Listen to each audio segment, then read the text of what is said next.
Handayani adalah seorang ibu yang mengabdikan diri beliau menjadi guru di SD Dusun Wates. Beliau sudah mengabdi sejak 2006. Bu Sri sendiri juga menjadi penjahit selain menjadi guru karena tidak dapat hanya mengandalkan penghasilan dari menjadi seorang guru. Bu Sri bercerita mengenai kehidupan di Dusun Wates. SD Dusun Wates memiliki total 29 siswa dari kelas 1 hingga 6 SD.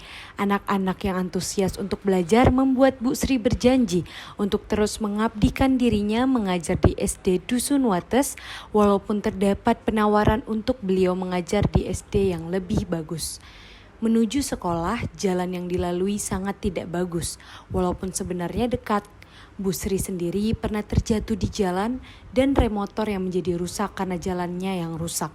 Beliau sangat menyayangkan hal tersebut karena memikirkan anak-anak dan guru lainnya yang kesusahan menuju sekolah. Bu Sri sangat berdedikasi dengan harapan anak-anak lainnya dapat bersekolah sampai ke jenjang yang lebih tinggi sehingga dapat membangun Dusun Wates ke jauh yang lebih baik. Berikut merupakan pesan yang Ibu Handayani sampaikan untuk kita semua.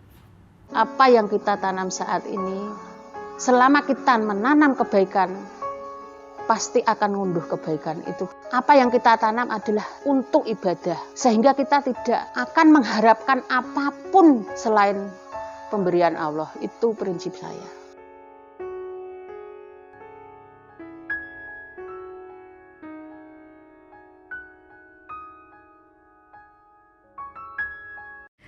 Penerapan nilai berakhlak pada video ini, yaitu berorientasi pada pelayanan di mana Bu Sri mengabdi untuk mengajar di SD Dusun Wates dengan sepenuh hati dan memberikan yang terbaik untuk murid-muridnya.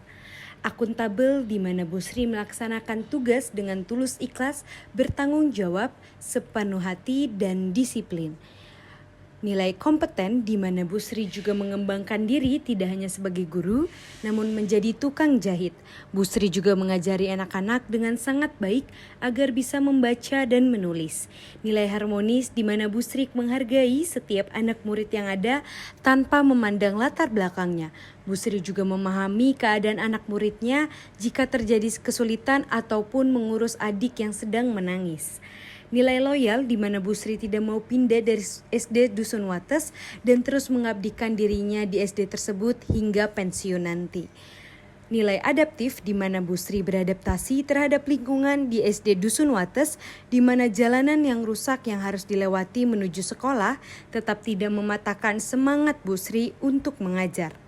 Dan nilai kolaboratif di mana Bu Sri bekerja dengan guru lainnya dan bekerja sama dengan masyarakat yang mendukung Bu Sri untuk terus mengajar dan membantu Bu Sri. Dokumenter dengan judul Pengabdian untuk Negeri tidak memiliki indikasi pelanggaran nilai-nilai dasar ASN, serta tidak terdapat dampak akibat tidak diterapkannya nilai-nilai dasar ASN. Hal ini dikarenakan tokoh pada film ini, yaitu Ibu Sri Handayani, sudah menerapkan dan mengamalkan nilai-nilai dasar ASN, yaitu berakhlak, berorientasi pelayanan, akuntabel, kompeten, harmonis, loyal, adaptif, dan juga kolaboratif. Adapun gagasan alternatif pada video ini untuk memecahkan masalah yang terdapat di video ini, yaitu yang pertama, fasilitas pendidikan pada sekolah tersebut harus dibenahi, mulai dari gedung, alat tulis, buku, dan fasilitas lainnya yang memadai untuk membuat murid dapat bersekolah dengan baik. Yang kedua, sumber daya manusia, terutama guru, harus ditambahkan dan diarahkan ke sekolah di dusun tersebut agar berbagai macam pelajaran dapat diajarkan ke anak-anak tersebut. Yang ketiga, akses menuju sekolah harus diperbaiki agar lebih lancar dan tidak menyebabkan kecelakaan. Anak murid maupun guru dapat difasilitasi dengan transportasi yang memadai agar tidak memakan waktu yang banyak dan tubuh yang melelahkan ketika sampai ke sekolah. Dan yang terakhir adalah kurikulum pada sekolah tersebut harus disetarakan dengan lainnya agar tidak tertinggal dengan pendidikan di sekolah lainnya. Konsekuensi gagasan penerapan dari setiap alternatif gagasan pemecahan masalah berdasarkan konteks deskripsi kasus. Pada video wajib, yang pertama, Konsekuensi gagasannya adalah pembenahan fasilitas sekolah tersebut membutuhkan dana dan tantangan yang lebih dikarenakan akses menuju ke sekolah tergolong susah. Yang kedua, tidak semua guru menginginkan dan sukarela untuk bekerja dan mengabdikan seluruh waktunya untuk mengajar di desa tersebut. Yang ketiga, pembenahan akses tidak serta-merta dilaksanakan secara mudah dan simpel, membutuhkan banyak waktu dan usaha lebih untuk pemerintah setempat melakukannya. Yang kelima, pemberian dana BOS yang tidak merata menyebabkan kurangnya kemajuan pada sektor pendidikan di sekolah tersebut. Halo teman-teman, tidak terasa nih udah di penghujung video. Di sini, pada video wajib ini, terdapat nilai yang perlu diperhatikan. Sama seperti yang diucapkan, yaitu apa yang kita tanam saat ini, selama kita menanam kebaikan pasti akan mengunduh kebaikan itu.